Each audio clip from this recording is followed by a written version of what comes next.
Bonjour amis, c'est Santé. Voilà la capsule sur le diabète et l'alimentation cétogène. Une capsule particulièrement intéressante pour les patients diabétiques, prédiabétiques ou à risque de développer un diabète à cause de leurs antécédents familiaux. Alors, première chose qui est important à comprendre et à expliquer, c'est que quand on parle de diabète, il y a deux sous-types de diabète. Il y a le diabète type 1, qu'on appelait dans le temps diabète juvénile, qui est souvent un diabète qui peut apparaître tôt dans la vie, autant à l'enfance qu'à l'adolescence ou à l'âge jeune adulte. C'est une maladie qui est vraiment de déficience d'insuline, donc un manque de production d'insuline, souvent à cause d'un problème auto-immunitaire qui va s'attaquer aux cellules du pancréas qui produisent l'insuline et ça peut arriver, comme je l'ai mentionné, à des phases très jeunes dans la vie. En comparaison, le diabète type 2, c'est ce qu'on appelait le diabète du vieillage, le diabète sucré, et la pathophysiologie, ou je dirais la cause médicale du diabète type 2, est l'extrême opposé du diabète type 1. Donc, c'est une maladie d'excédent de production d'insuline et de résistance à l'insuline qui évolue à travers des dizaines d'années avant d'aboutir éventuellement à ce qu'on appelle un diabète type 2. Pourquoi la distinction est très importante? C'est parce que on veut savoir que l'approche au traitement est différente autant sur le plan de vue médicamenteux. Par contre, les deux types de diabète peuvent bénéficier d'une réduction de l'apport glucidique. Mon objectif aujourd'hui, c'est de discuter beaucoup plus du type 2 que du type 1. Pourquoi? Parce que le type 1, généralement, c'est quelque chose de beaucoup plus complexe à gérer et je ne me prétends pas endocrinologue. Je ne suis pas là pour m'improviser endocrino. J'ai juste, j'irai pas la prétention, mais l'intention de vous expliquer de quoi il s'agit quand on parle de prédiabète ou de diabète type 2 et de vous expliquer comment les modifications alimentaires sont à la base du traitement et du renversement de cette maladie. Alors, si on regarde un peu c'est quoi le processus par lequel les gens deviennent diabétiques dit 2, ça n'arrive pas overnight, ça n'arrive pas en quelques jours, ça arrive sur, comme je l'ai mentionné plus tôt, sur des années et on va juste regarder à l'intérieur du corps et à l'intérieur de cellules comment est-ce que cela se produit. Alors, à votre enfance, à votre adolescence, vous mangez ce qu'on appelle une alimentation standard qui est relativement riche en glucides, vous mangez vos céréales tous les matins, vous mangez des sandwichs à midi, des pâtes le soir. Et à chaque fois que nos apports glucidiques excèdent nos apports nécessaires pour le fonctionnement de notre corps, ces apports-là vont être stockés. Et l'hormone de stockage qu'on a mentionné dans d'autres vidéos, c'est l'insuline. Alors, quand on mange des glucides, l'insuline monte. Elle indique au corps qu'il faut stocker ces glucides sous forme de glycogène dans le foie, dans les muscles, mais toute la quantité excédentaire de glucides qu'on a consommés va être transformée en gras et va être stockée au niveau de notre corps, essentiellement au niveau de notre abdomen, comme ce qu'on appelle le gras viscéral. C'est ce qui vous donne la petite bédaine ou le petit bide, dépendamment de quel côté de l'Atlantique vous vivez. Alors, c'est quoi qui arrive? C'est que année après année, vous continuez à manger cette alimentation-là et d'année en année, ce petit gras-là va se développer tranquillement, pas vite. Il arrive à un point où les cellules graisseuses, les cellules musculaires, les cellules hépatiques vont dire, mais écoute, nous, on est déjà saturés. Merci, tu nous as déjà donné assez de glucides. Année après année, on a stocké tout cet excédent énergétique sous forme de gras. Les cellules, à ce moment-là, disent, comme nous sommes saturés, on refuse que vous nous donniez plus de sucre, donc on devient résistant à l'hormone qui s'appelle l'insuline pour nous protéger contre davantage de glucides transformés en gras, transformés en glycogène à l'intérieur de nous-mêmes. À ce moment-là, le corps dit, ben écoutez, là, vous ne pouvez pas faire la grève. Moi, j'ai encore des glucides qui rentrent. Je vois des glucides rentrer tous les jours. Et ces glucides-là ne peuvent pas se volatiliser. Il faut que je les stocke quelque part. Alors, ce que le corps, le pancréas va faire, c'est qu'il va produire encore plus d'insuline pour essayer de surmonter cette espèce de résistance à l'insuline qui s'installe et va dire, moi, je force les portes de ces cellules-là pour permettre à plus de glucides qui viennent de notre alimentation de rentrer dans les cellules. Alors, notre corps va dire, bon, ces cellules sont saturées, on va créer d'autres cellules adipeuses, d'autres cellules graisseuses, et les cellules graisseuses vont se multiplier au niveau viscéral, au niveau du corps en général, mais surtout au niveau, au niveau des viscères, donc à l'intérieur de notre abdomen, pourtour de nos organes abdominaux.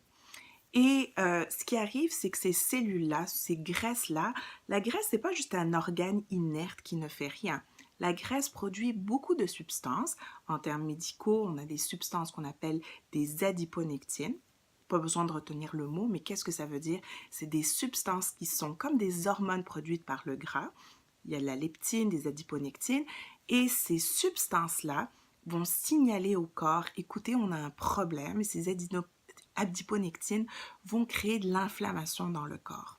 Cette inflammation est notamment responsable de l'inflammation qu'on a au niveau des artères qui augmente le risque de développer ce qu'on appelle une maladie artériosclérotique. Ça veut dire que les artères deviennent inflammées, elles deviennent poreuses et vraiment collantes et elles augmentent le risque de faire ce qu'on appelle des plaques, donc des dépôts graisseux à l'intérieur et de faire des infarctus au cœur, des AVC au cerveau, etc., etc. Par contre, le phénomène ne s'arrête pas là parce que finalement, nous, on n'a rien compris à tout ça, on a évité du gras, puis on continue à manger des glucides. Or, ces glucides-là vont continuer à vraiment être stockés et c'est pour ça que notre petite bédaine va continuer à grossir avec l'âge. Alors, les gens vont développer cet abdomen de plus en plus arrondi et cette adiposité abdominale est directement reliée au risque de maladies cardiovasculaires. Ce qui va arriver aussi au niveau du sucre, c'est que ces sucres-là, ces glucides-là vont se déposer partout ailleurs dans le corps. Pas juste à l'intérieur de l'abdomen. Quand on a excessivement de glucides, ça va se développer au niveau de certains tissus dans notre cerveau et ces glucides ou ces sucres-là vont s'accrocher à des protéines. Alors, je vais utiliser des mots compliqués. On appelle ça des produits de glycation, des produits de glycation terminale. Et ces protéines qui ont plein de sucre par-dessus sont vraiment très néfastes. Elles vont créer aussi de l'inflammation. Donc, on voit le processus au niveau du cerveau et on pense que ce processus-là est aussi associé aux premières étapes de déclenchement de la maladie d'Alzheimer. On a le même processus au niveau des artères et au niveau des tissus de la rétine qui vont éventuellement causer ce qu'on appelle une rétinopathie diabétique. Mais avant même qu'un diabète ne s'installe, quand on a consommé des excédents de glucides pendant des années, on a ces dépôts qui s'accumulent petit à petit. Ça peut arriver au niveau des reins, ça peut arriver au niveau des nerfs. Et la chose qui est très intrigante, et je dirais pas mal fascinante pour moi, c'est de savoir que ces dépôts-là se créent de manière de plus en plus accélérée alors que notre hémoglobine glyquée est à autour de 0,055, donc à une phase qu'on n'appelle même pas diabétique. Et c'est incroyable de réaliser qu'à un moment où on fait des prises de sang et on pense qu'on est complètement en santé, on a déjà commencé à développer des conséquences de dépôt de glucides un peu partout dans notre corps. Alors souvent, quand l'hémoglobine glyquée est assez élevée pour diagnostiquer un diabète, il y a déjà énormément de dommages qui ont été causés à plein d'organes à cause de ces dépôts de sucre associés à plusieurs protéines. Donc, des fois, les gens, au moment de leur diagnostic de diabète, ont déjà ce qu'on appelle une rétinopathie, une néphropathie et une neuropathie. Donc, les yeux, les reins et les nerfs ont été affectés par des années de surexposition au sucre. Donc, ça vous explique un peu qu'est-ce qui arrive. Au fur et à mesure que le corps devient complètement saturé de glucides, à un certain moment, même une quantité très importante d'insuline ne peut plus faire face à cette résistance extrême. Les cellules font la méga grève, ne veulent plus rien savoir du sucre à l'intérieur d'eux-mêmes. Et qu'est-ce qui arrive? à ce moment-là, le sucre n'a plus où se cacher et va augmenter dans le sang. Quand on fait des prises de sang, on va diagnostiquer un diabète et on va dire « Monsieur, madame, vous êtes diabétique, votre sucre est élevé dans le sang ». Mais il faut réaliser que le processus a été lancé depuis des années et une hyperglycémie ou une augmentation de la glycémie dans le sang, c'est vraiment, je dirais, the tip of the iceberg, c'est la pointe de l'iceberg. C'est quelque chose qui arrive après des années et des années de résistance à l'insuline. C'est comme une forme terminale de résistance à l'insuline. Alors, les médicaments actuels qu'on donne aux diabétiques type 2, qu'est-ce qu'ils vont faire? Il y en a qui vont augmenter la sensibilité à l'insuline, comme la metformine par exemple, va faire que nos cellules vont avoir besoin de moins d'insuline pour ouvrir leurs portes. OK, mais ça va quand même juste essayer de faire rentrer peut-être un peu plus dans le corps, mais ça ne change pas grand-chose finalement au processus et on continue à manger des glucides. Deuxième type de médicaments, c'est ceux qui vont venir pousser notre pancréas à produire encore plus d'insuline. Mais comme je vous ai dit, la maladie type 2, ce n'est pas un manque d'insuline, c'est un excédent d'insuline. Le corps est déjà hyper résistant à l'insuline. Ça fait ce que ça fait, oui, on produit plus d'insuline, on essaie de rentrer plus de sucre qu'on mange à l'intérieur de nos cellules.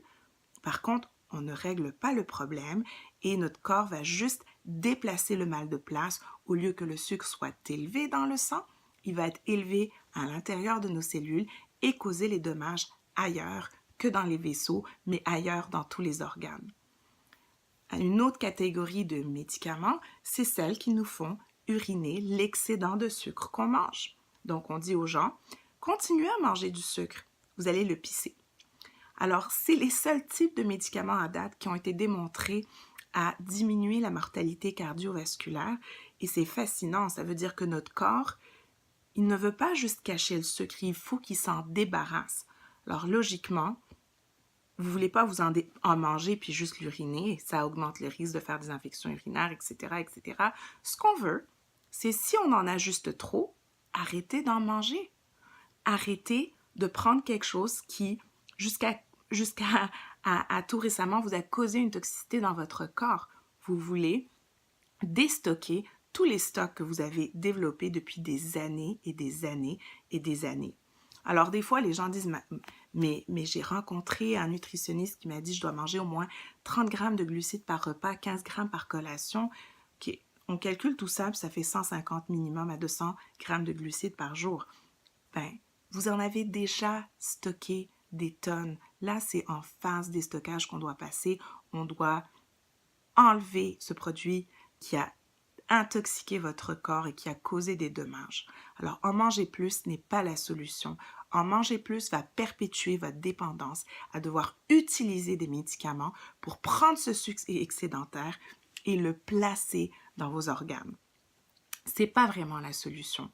Alors, je sais que c'est très controversé, je sais qu'il y a des endocrinos qui trouvent que c'est complètement fou, des nutritionnistes qui pensent que c'est extrêmement dangereux, mais moi, je peux vous dire que dans ma pratique clinique, et pas seulement dans la mienne, il y a des centaines de médecins qui font ça dans le monde, au Canada, ailleurs aux États-Unis, où le traitement ou le renversement du diabète type 2 se fait par la réduction de glucides et le remplacement des calories du glucide par des gras sains.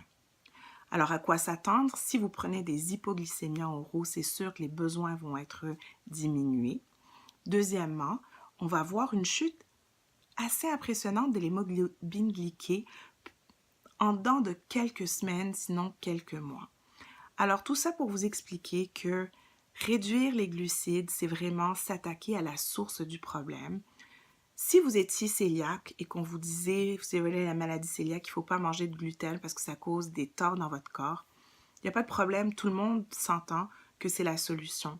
Si vous êtes allergique, je ne sais pas moi, aux arachides, qu'on vous dit ne jamais manger d'arachides, ça vous tue, si vous en mangerez, tout le monde s'entend, il n'y a pas de problème. Mais si vous êtes extrêmement intolérant aux glucides au point de devenir diabétique, on se dit, ben non, il faut continuer à en manger. Est-ce que vous saisissez un peu la contradiction même qu'on a dans ces propos-là? On vous dit, continuez à les manger, on vous donnera juste plus de médicaments.